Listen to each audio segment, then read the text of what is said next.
Dans la maison Portilla, Camilla, préoccupée, appelle Priscilla pour lui demander de venir. Mais cette dernière, inquiète de son état, lui conseille plutôt de prendre un taxi que de conduire. Arturo discute avec sa tante Gracilla.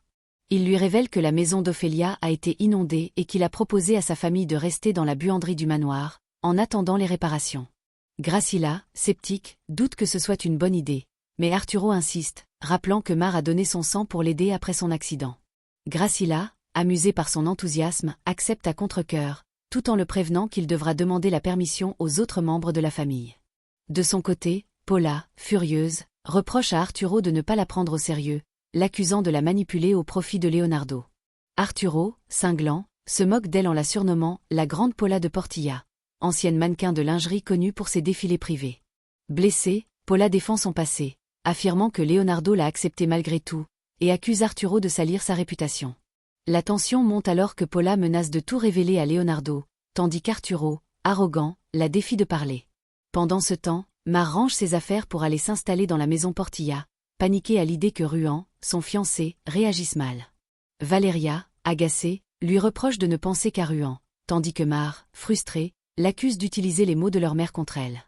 La dispute s'intensifie. Valeria refuse de comprendre l'attachement de Mar à Ruan. Au même moment, Louis, discutant avec Gracilla, apprend que Gloria est stable mais toujours inconsciente. Il comprend qu'il faudra du temps pour son rétablissement et doute qu'elle reprenne bientôt le travail. Cependant, il se réjouit qu'Ophélia puisse aider en son absence. Bien qu'il ne la connaisse pas bien, il loue son travail et souligne que Mar a donné son sang pour sauver Arturo, prouvant leur bonté de cœur. Gracilla, méfiante, conseille à Louis de rester prudent, mais celui-ci insiste sur sa gratitude envers Ophélia et sa famille. De son côté, Camilla, reconnaissante, retrouve Ruan, qu'il avait déjà aidé lors d'une crevaison. Ruan, ravi, plaisante en disant qu'ils se croisent toujours quand elle a besoin d'aide, suggérant que le destin les réunit. Camilla, touchée, se présente officiellement, renforçant ainsi leur lien. Pendant ce temps, Ophélia, émerveillée par la chambre de service du manoir, bien plus spacieuse que leur maison, encourage Mar à en profiter. Elle rêve de vivre un jour dans une chambre luxueuse. Mar, réticente, lui rappelle que leur séjour est temporaire et que Gloria reprendra bientôt sa place. Ophélia, ambitieuse, affirme que la vie est une roue de la fortune et qu'elles doivent saisir cette opportunité, rejetant leur maison inondée comme un lieu de mauvais souvenirs. Mar, troublée, refuse d'oublier leur passé, mais Ophélia, déterminée, la pousse à s'adapter. De l'autre côté, Ruan propose à Camilla son aide pour faire entrer Priscilla, un peu malade. Camilla lui demande de ne pas s'inquiéter et tente de le payer pour sa gentillesse, mais il refuse toute récompense, acceptant plutôt une invitation à dîner. Ils échangent leurs numéros dans une ambiance légère. Camilla, reconnaissante, note que tout va mieux quand il est là, tandis qu'il promet de l'appeler bientôt. Pendant ce temps, Valeria vit dans des conditions difficiles à cause de l'eau qui a envahi sa maison. De son côté, Camilla croise Ophélia au manoir et lui reproche d'être encore là à une heure tardive, insinuant qu'elle devrait être chez elle avec ses filles. Ophélia, calmement, explique que leur maison est inondée et qu'elle loge temporairement dans la chambre de Gloria. Camilla, méprisante, déclare qu'elle se moque de leurs problèmes et qu'elle ne veut pas d'elle au manoir. Ophélia, blessée, reste silencieuse face à cette humiliation. Dans la maison Portilla, Gracilla, inquiète, remarque la fatigue de Nicolas, qui s'immerge dans le travail pour fuir la douleur causée par la mort de sa mère, Cecilia. Elle le connaît depuis l'enfance, toujours soucieux d'être le fils parfait, celui qui ne montre ni faiblesse ni larmes. Gracilla l'encourage à lâcher prise, affirmant qu'il est normal de ressentir la douleur pour la surmonter. Nicolas, agacé, promet de se détendre, mais refuse la thérapie suggérée par sa tante. Ophélia, curieuse, surprend Mar en train de regarder des photos sur son téléphone et lui reproche de ne pas communiquer avec Valeria. Elle insiste pour que Mar l'appelle immédiatement, mettant le haut-parleur pour écouter sans révéler sa présence. Mar, agacée, qualifie Valeria d'obstinée, comparant son refus de venir au manoir à l'entêtement de leur père. Ophélia, moqueuse, plaisante sur le fait que Valeria préfère geler dans leur maison inondée plutôt que de rejoindre le confort du manoir. De son côté, Arturo, furieux, retrouve Priscilla dans son lit et lui reproche d'être entrée dans sa chambre sans permission, l'accusant de semer la confusion.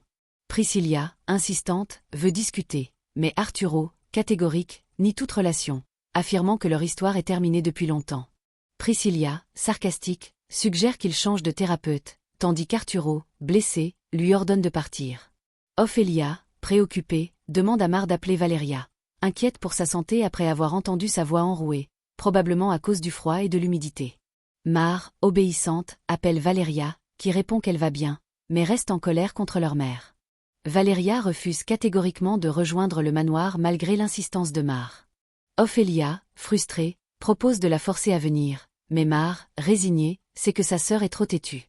De l'autre côté, Ruan, arrivant chez Ophélia, découvre Valeria et l'interroge sur l'inondation. Valeria explique que la clé de l'évier s'est cassée, mais qu'elle l'a réparée. Ruan, reconnaissant, offre son aide, mais Valeria, fatiguée et malade, lui révèle que Mar séjourne chez les Portilla, car leur mère refuse de rester dans une maison endommagée. Ruan, surpris, demande pourquoi elles sont chez les Portilla, et Valeria, amère, répond que c'est typique de sa mère. Inquiet, Ruan propose d'appeler Mar plus tard. Dans le manoir Portilla, Louis reçoit Priscilla avec chaleur, la considérant comme un membre de la famille et l'assurant qu'elle et ses filles sont toujours les bienvenues. Priscilla, reconnaissante, exprime son désir de surmonter certains problèmes pour avancer vers ses rêves. Louis, philosophe, note que les plans changent parfois. Ophélia, présente, propose à Louis quelque chose à boire, mais il refuse poliment avant de retourner à son travail. Une dame, retrouvant Valeria dans sa maison inondée, lui apporte une soupe chaude envoyée par sa mère, inquiète pour elle. Valeria, affaiblie par le froid et l'humidité, refuse toujours de rejoindre le manoir, préférant rester dans sa maison malgré son état. La dame insistante l'encourage à faire un effort pour sa mère, qui a beaucoup souffert et changé depuis leur arrivée dans le quartier. Mais Valeria, têtue, rejette l'idée, attachée à son foyer. De l'autre côté, Camilla, furieuse, surprend Mar en train d'essayer ses robes dans sa chambre, l'accusant de profiter de sa position et de sa sœur. Mar, paniquée, nie toute mauvaise intention, expliquant qu'elle rangeait simplement les vêtements. Camilla, méprisante, insiste sur le fait que ses robes de marque ne sont pas à la portée de Mar et lui ordonne de quitter le manoir, affirmant son autorité. Mar, humiliée, s'excuse et promet de ne plus toucher à ses affaires. Au même moment, Ophélia croise Nicolas dans le manoir et s'enquiert de l'état de Gloria. Surprise qu'elle ne soit pas informée, Nicolas explique qu'il a été trop occupé pour suivre les nouvelles, mais trouve étrange qu'Ophélia ignore la situation. Mal à l'aise, il insiste pour connaître la vérité, tandis qu'Ophélia, agacée, lui reproche de ne pas se limiter à ses tâches ménagères. Nicolas, inflexible, la remet à sa place. Camilla, scandalisée, apprend qu'Arturo a invité Ophélia et sa famille à séjourner dans le manoir après l'inondation de leur maison. Elle reproche à Mar d'avoir touché ses vêtements et exige qu'Ophélia fasse réparer sa maison rapidement pour partir. Arturo, défendant sa décision, rappelle que Mar a sauvé sa vie et qu'il est normal de leur offrir de l'aide. Louis, présent, soutient Arturo, affirmant qu'il n'y a rien de mal à aider ceux dans le besoin. Camilla, furieuse, qualifie cette décision de stupide, mais Louis, calme, insiste pour que la famille reste unie face à la tragédie de Gloria. Ophélia, reconnaissante, promet de régler la situation rapidement. Dans leur maison inondée, Valeria, souffrant d'une forte fièvre de 39 degrés Celsius, refuse toujours de partir s'installer chez les Portilla. Mar, bouleversée par l'humiliation subie au manoir, en larmes, confie à sa mère qu'on l'a accusée à tort d'avoir voulu voler une robe, alors qu'elle rêvait simplement de posséder de beaux vêtements. Ophélia, compatissante, la console, affirmant qu'il n'y a rien de mal à avoir des rêves, et l'encourage à utiliser sa colère pour se surpasser. Elle lui promet qu'un jour, tout ce qu'elle désire, elle l'obtiendra, tout en lui offrant un Coca-Cola sans sucre pour la réconforter. Dans le bureau, Arturo présente à Nicolas les premiers designs de leur ligne de vêtements sportifs et demande son avis. Nicolas, enthousiaste, trouve les créations audacieuses et esthétiques, bien loin des modèles conservateurs habituels. Il évoque l'urgence de choisir un mannequin pour la campagne, mais Nicolas insiste pour ne pas se précipiter, craignant que Leonardo n'influence Louis contre eux. Arturo, pressé par le temps, s'éclipse pour régler une affaire urgente, laissant Nicolas organiser la suite. Ophélia, préparant la table dans le manoir, envoie Mar dans la chambre de service, lui promettant qu'un jour, elles riront de ceux qui les ont humiliés. Elle encourage Mar à sourire face à ses détracteurs, prédisant qu'elle deviendra célèbre tout en restant belle. Mar, touchée par les mots de sa mère, trouve du réconfort dans cette vision ambitieuse. Après le départ d'Ophélia, Mar, seule, appelle Ruan, désespérée d'entendre sa voix pour apaiser son chagrin. Ruan, aimant, lui répond avec tendresse, affirmant qu'il est toujours avec elle, même à distance. Mar et lui se sentent comme dans un rêve, renforçant leur lien malgré les obstacles.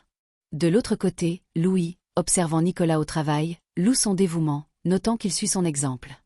Il s'inquiète cependant qu'Arturo soit distrait par une fille, probablement Valeria, et suggère qu'il s'éloigne d'elle.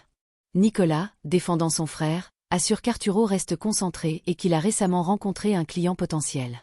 Il implore Louis de lui faire confiance, soulignant l'importance de cette opportunité. Louis, sceptique, reconnaît ses efforts mais reste préoccupé. Arturo, inquiet, frappe à la porte de Valeria pour discuter, mais la trouve brûlante de fièvre. Paniqué, il réalise qu'elle est gravement malade, sa température élevée confirmant la gravité de son état. Merci d'avoir regardé cette vidéo, c'était Stéphité pour vous servir. N'oubliez pas de vous abonner à la chaîne, de partager et d'aimer la vidéo, à la prochaine pour une autre épisode.